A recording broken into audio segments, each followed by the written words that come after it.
Aux yeux de son peuple, elle est Dihya. Pour ses ennemis, elle est la Kahina, ou la prêtresse, à craindre et à respecter. Preuve en est, les envahisseurs arabes qui commençaient à se rapprocher venant de l'Est ont compris que l'Afrique du Nord ne tomberait pas entre leurs mains qu'à la défaite d'un ennemi aussi redoutable.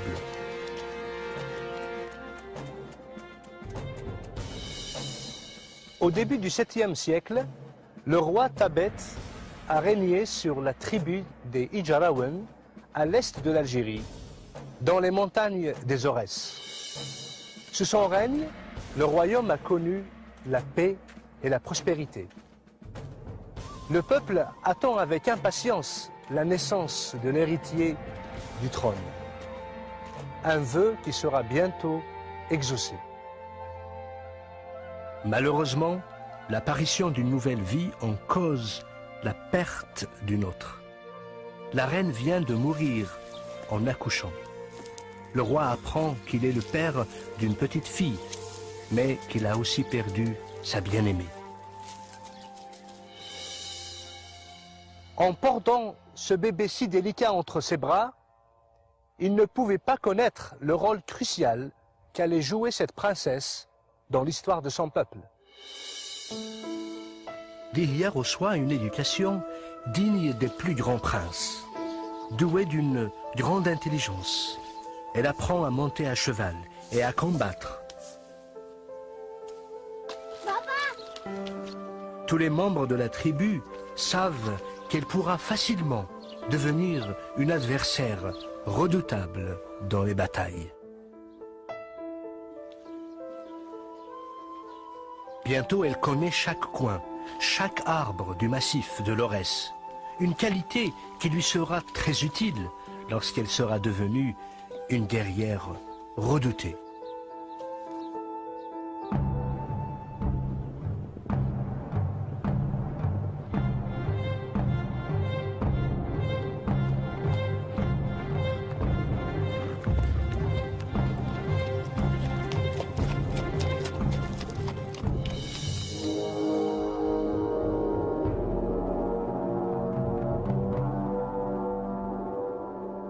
Très loin, à des milliers de kilomètres du pays berbère, en Arabie, des événements dramatiques allaient influencer le cours de l'histoire. Ils influenceront bien sûr le destin de la princesse Dihya.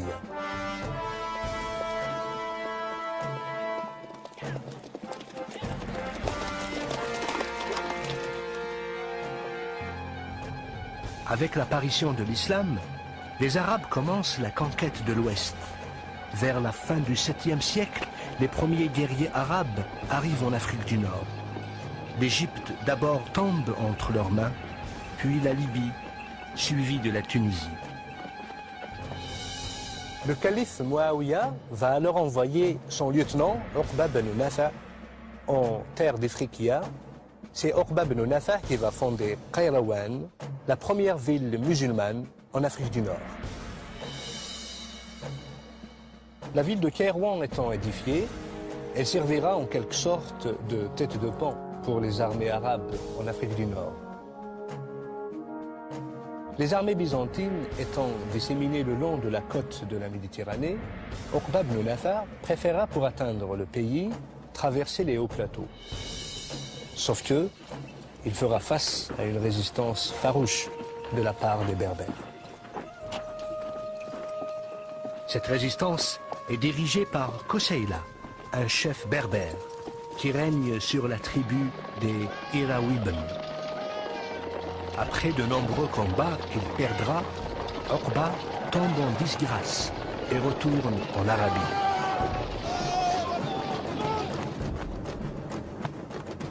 Lorsqu'un nouveau calife s'empare du pouvoir, il envoie Uqba de nouveau à la tête d'une puissante armée pour conquérir le continent africain.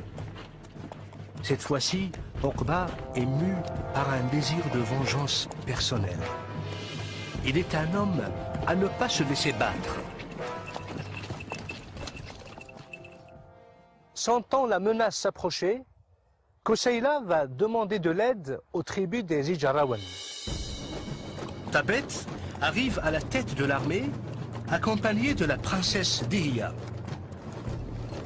Le choc a eu lieu à Tehouda et la chute de Kairouan prouvera une victoire glorieuse pour les Berbères.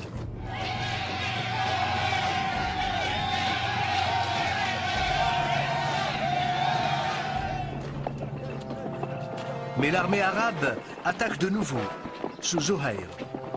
Koseila et Dihya se battent farouchement à la tête de leur armée.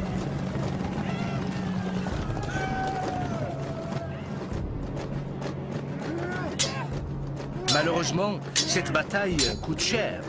Elle y réclamera la vie de Koseila.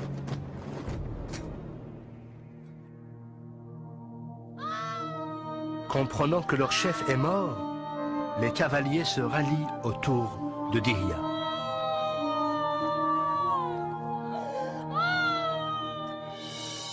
Quelques années plus tard, de nouveaux guerriers arabes vont pénétrer l'Afrique du Nord.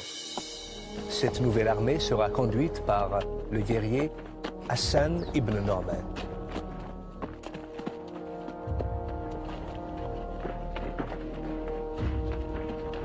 Les armées arabes vont reprendre la ville de Kairouan.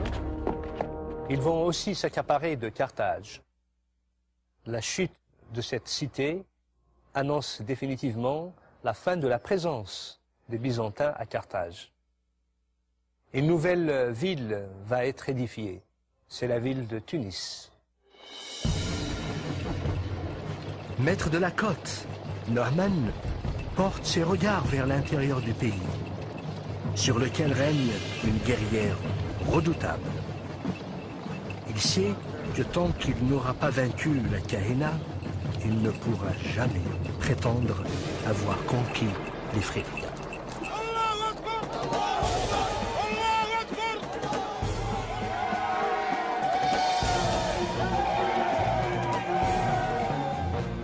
Il se dirige donc avec son armée vers l'Aurès. Mais en chemin, la Kahina le rejoint à la tête d'une grande armée, dans laquelle se distinguent des femmes guerrières, les Amazones berbères. Les deux armées se rencontrent. Les Arabes avaient sous-estimé la force et l'ordre de l'armée de la Kahina. Après une bataille vicieuse, les guerriers arabes sont obligés de se replier. L'armée de la Kahina les poursuit. Dihya s'installe alors dans un amphithéâtre qu'elle transforme en forteresse.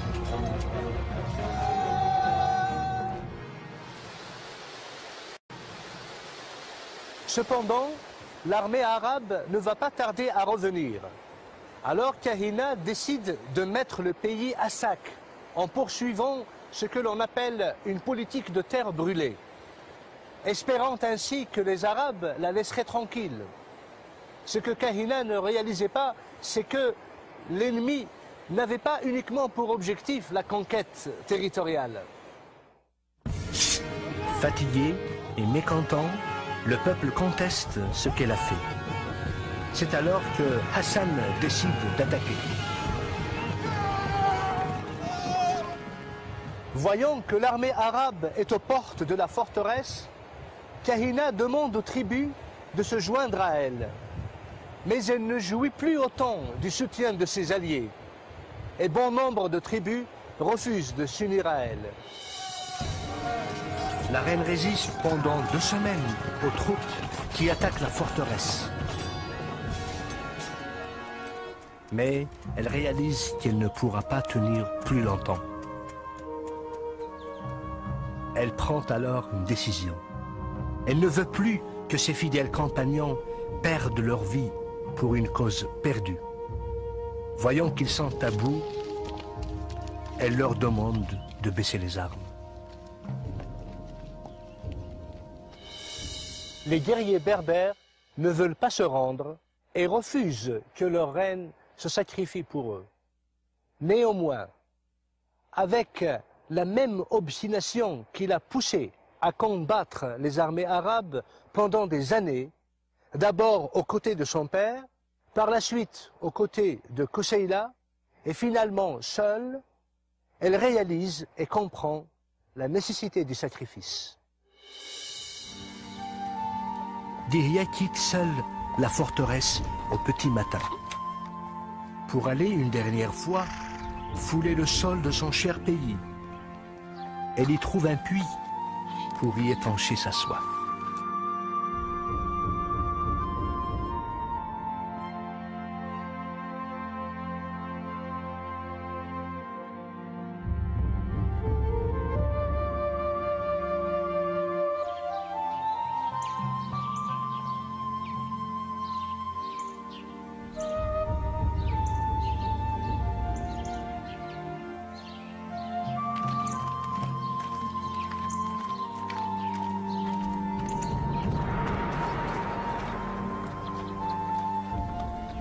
C'est là-bas que Hassan la retrouve. La Kahina, reine des Berbères, qu'il avait combattue plus farouchement que n'importe lequel de ses adversaires.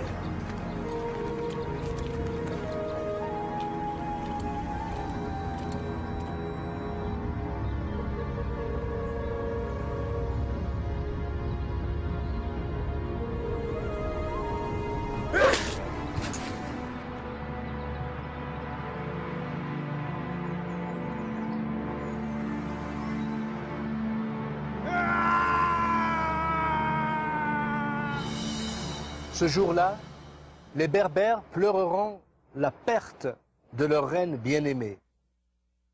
Ils avaient compris qu'avec la mort de Dihya, ils avaient perdu une femme de grande valeur, un vaillant chef, une femme dont le courage n'a d'égal que son cœur.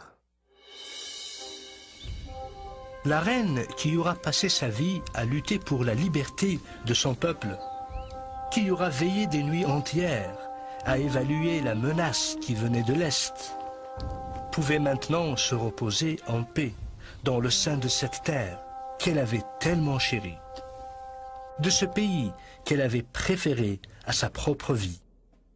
Aujourd'hui, plus de 13 siècles après sa mort, Dihya sera toujours cité parmi les plus grands défenseurs de la liberté que les Berbères auront jamais connue.